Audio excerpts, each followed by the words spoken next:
আজকে আবারও একটা চিকেন বিরিয়ানি বানাবো, এই জন্যে দুটো চিকেন ভিজিয়ে দিয়েছি। এটা এখানকার তো বরফে থাকে, তো এটা ভিজিয়ে দিয়েছি। এটা তারপরে কেটে নেওয়ার পরে রান্না হবে।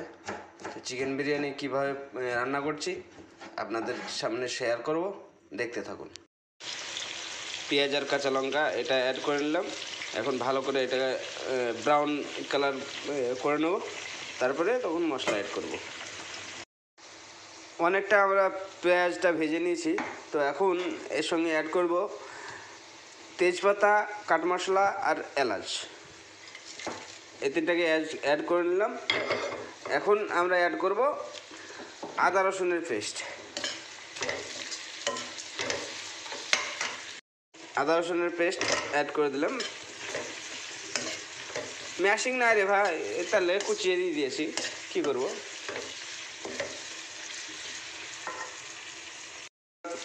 আমরা অনেকটাই আদা রসুন পেস্টটা চালিয়ে নিয়েছি।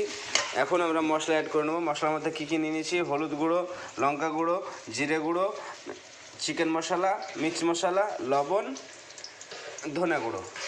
এগুলো আমরা অ্যাড করে নেবো একসঙ্গে এবং কষাতে থাকবো। তার সঙ্গে টমেটোটা অ্যাড করে নেবো।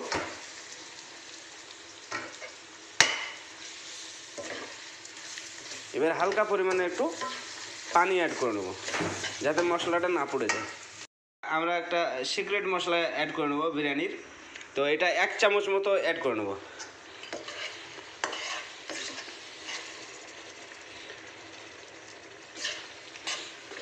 এখন মশলাটাকে কষাতে থাকবো। মশলাতে তেল ছেড়ে দিয়েছে, তো আমাদের মশলা রেডি হয়ে গেছে।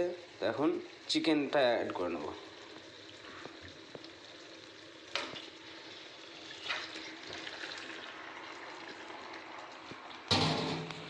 এখন এটাকে কষাতে থাকবো। বিরিয়ানির চিকেন তো কোনো পানি অ্যাড করব না।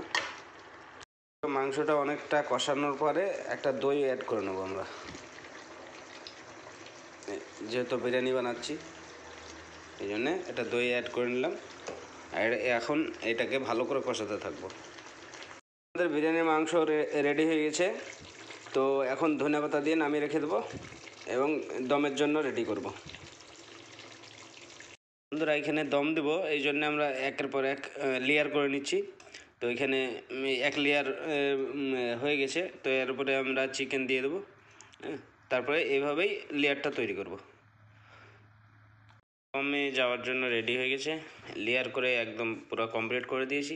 এখন ঢেকে দেবো, ঢেকে দিয়ে সিল করে দেবো টেপ দিয়ে। বন্ধুরা, আমাদের বিরিয়ানি দমে রাখা ছিল, দম কমপ্লিট। এখন নামিয়ে নিয়ে চলে এসেছি। তো আপনাদেরকে খেয়ে দেখাচ্ছি কীরকম টেস্ট হয়েছে, আপনারাও বলবেন কীরকম হয়েছে।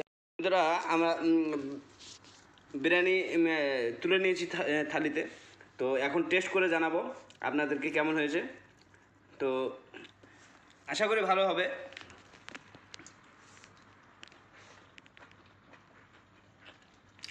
দারুণ টেস্ট হয়েছে। তো আপনারাও এভাবে ট্রাই করবেন, আশা করি ভালো লাগবে।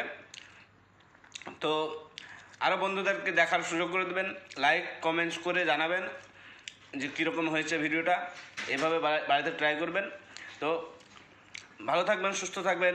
আবার দেখা হবে পরের ভিডিওতে। আসসালামু আলাইকুম।